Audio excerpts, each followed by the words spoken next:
All right, guys, we're here with the second place runner-up, Chad here playing. What are you playing, bro? What are you playing, bro, right now? What are you playing right now?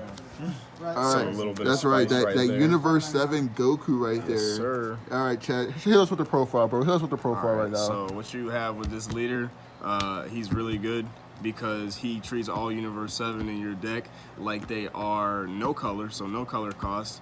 There's a little bit of things in here that do cost color, but this right here actually treats all cards like they have no color cost. And on the backside, he's pretty good because he basically says drop 2 cards from your hand if they're Universe 7 and negate the attack.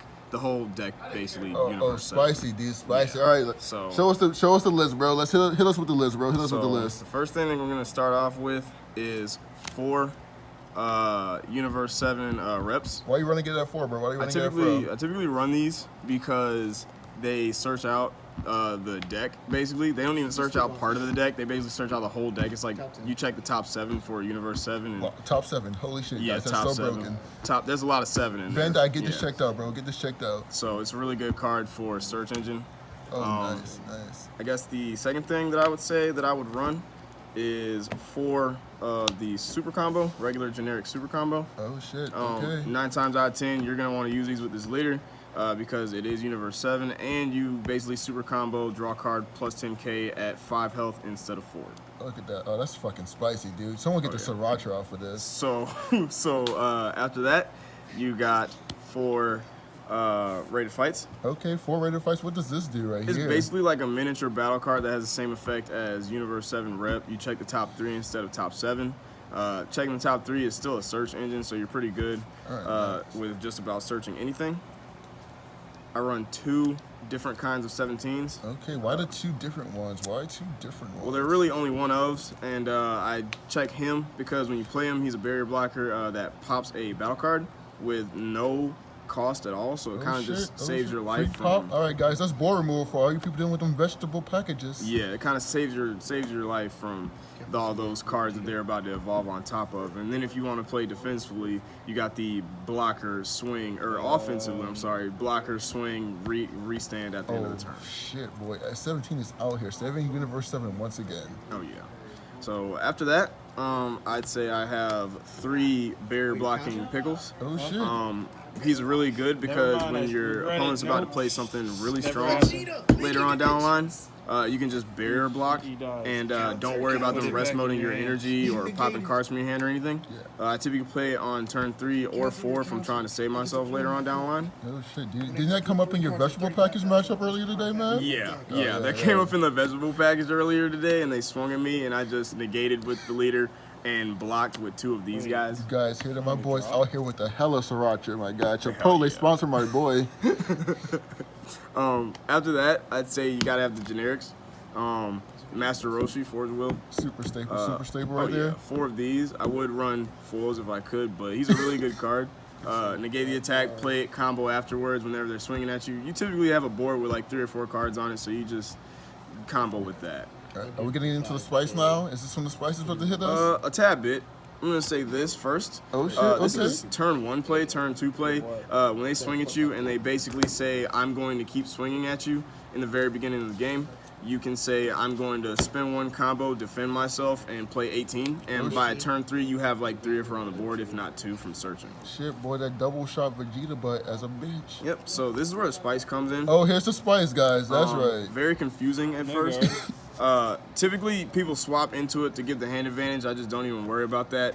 I worry about the spin 5 swap. Okay. If I typically feel like going into this mechanic because I know what my win condition is going to be, I charge all yellows just to get to this card so I can use the yellow to swap into it. Okay.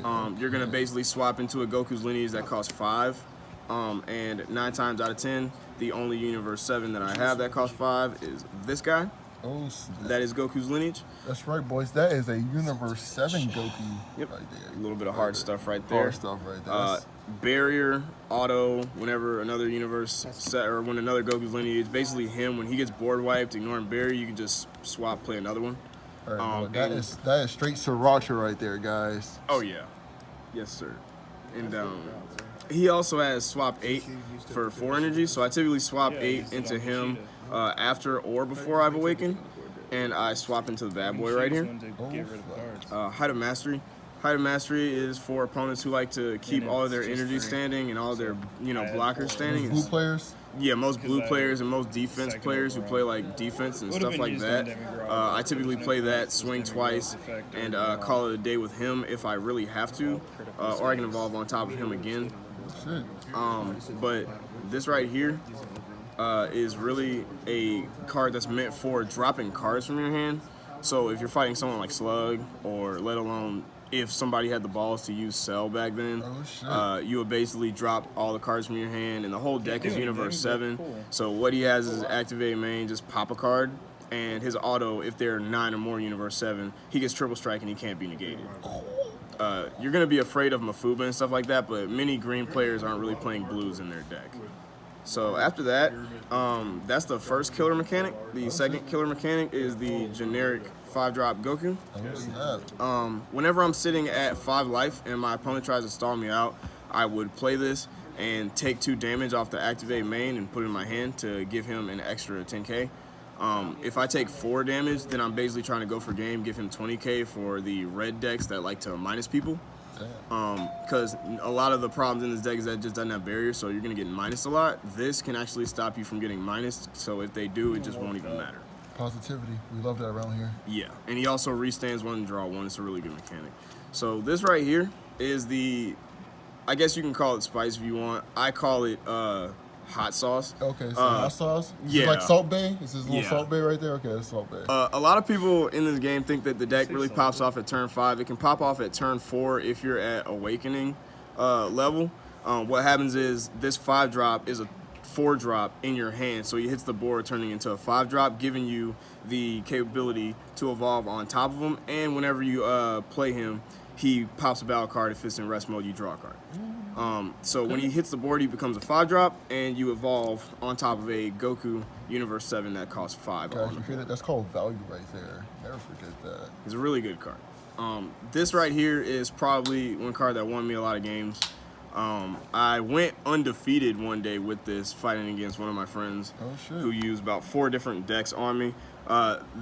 Basically, it swings 3 times. He swings for crit, and every time that he swings, he pops a card on the board or pops a battle card, or just a card in general out of your hand. I saw that came up in your Turbo Lineage matchup earlier today. I saw that was hella clutch right there. Yeah, it was mad close. I thought I was actually gonna die.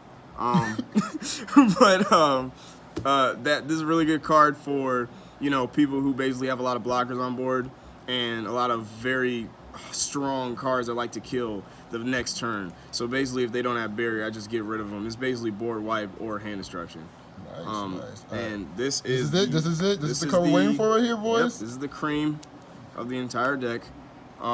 Basically, it is what it is. It's Victory Strike. It can't be negated, and its skill can't be negated. So what I would typically do is I would evolve on top of this. And if I'm not evolving on top of this, then I am 9 times out of 10 evolving on top of this. So how it works is I would swing twice, evolve on top. Sometimes if I wanted to really go for the Kamehameha wave, I would swing twice, restand, drop 2 more, evolve the same card on top of this card, swing 2 more times, restand, and if I have 1 more energy and I don't want to worry about my opponent anymore, I would just evolve. And go for game.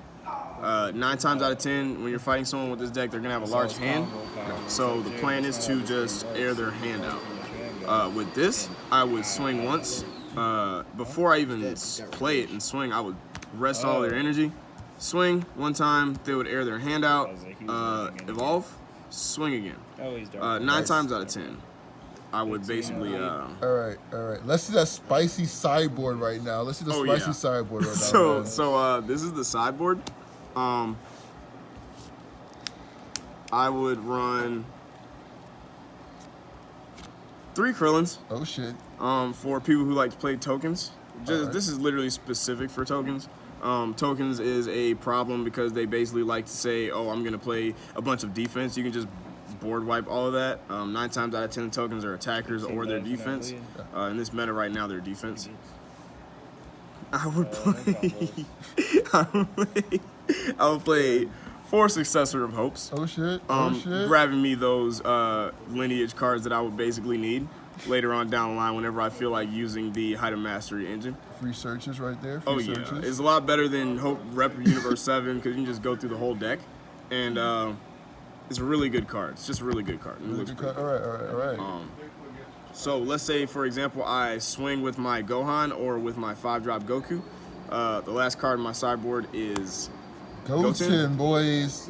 So Goten's a really good card because I would basically combo on top of one of my yellow Universe 7s if he's being attacked.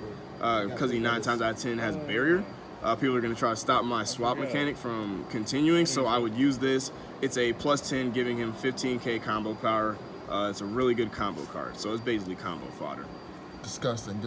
All right, Chad, thank you. And what were your matchups today again, bro? What were your matchups again today? I fought a lot against Turbo Lineage, and Veggie.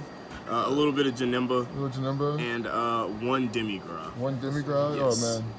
Yes. So it was actually pretty hectic. Pretty hectic? Pretty hectic against And Janemba. you also got the bye, too, and we still had those matchups? Damn, unlucky, bro. Oh, yeah. So really good tournament at the time, and that's my deck. All right, thanks, man. Thank you again, Chad. Thanks for coming out, bro. Thanks for coming out. Tell me pretty lies, look me in the face. Tell me that you love me, even if it's fake.